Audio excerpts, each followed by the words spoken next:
Radio-Québec, en collaboration avec la Ligue nationale d'improvisation, présente la soirée de l'impro.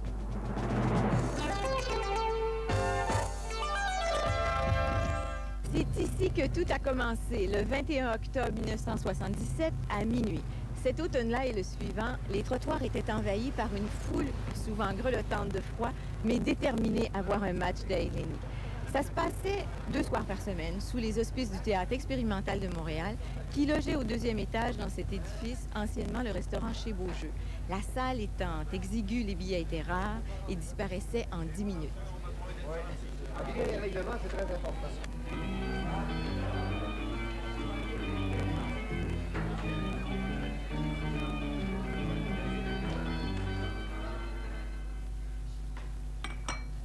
C'est drôle de voir comment naissent les idées géniales. Reportez-vous en 77 et imaginez-vous 2 gars passionnés de théâtre et de hockey, Robert Gravel et Yvon Leduc, qui prennent un verre ici à la Charade et qui se plaignent du peu de monde qui assiste au spectacle de théâtre comparativement au match de hockey. Et là, tout à coup, l'idée géniale. Mais oui, pourquoi pas marier le hockey et l'improvisation théâtrale? Il s'agissait d'y penser.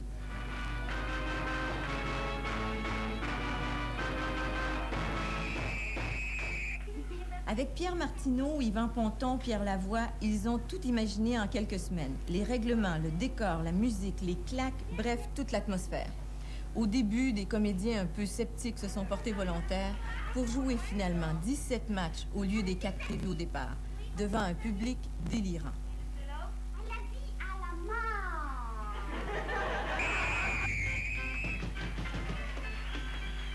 À l'automne 78, l'esprit de compétition s'installe vraiment.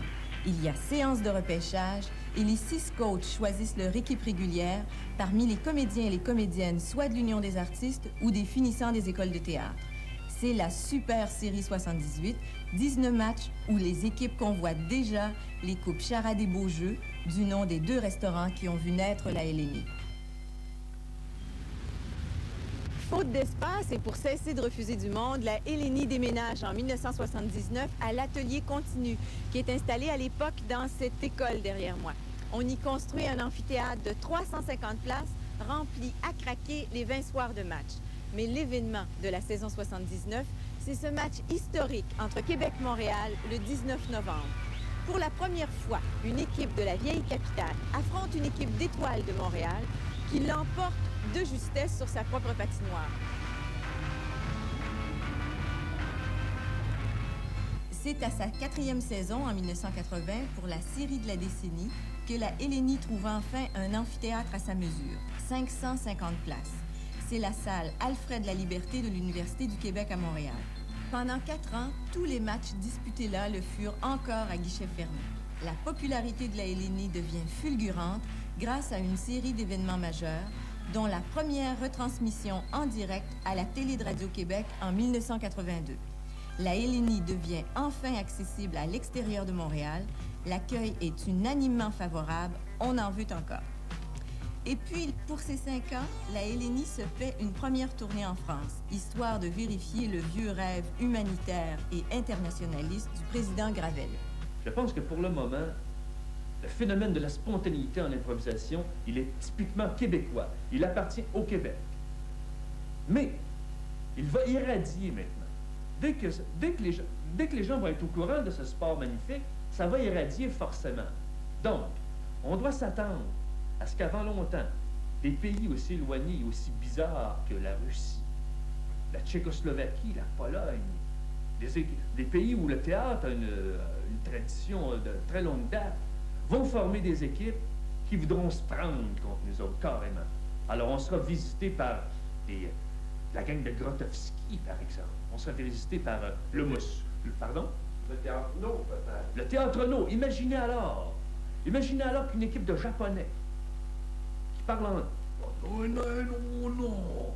S'en viennent jouer ici, apprennent à jouer à ce jeu et viennent jouer contre nous. Donc, vous voyez tout de suite le problème des langues. Le problème de communication. Donc, il faudra pour les comédiens dorénavant apprendre des langues. Et le jeu de L.N.I. deviendra la source même de la communication entre les êtres à l'échelle de la planète. À l'été 82, 2 équipes d'étoiles de la LNI présentent des spectacles au prestigieux Festival d'Avignon.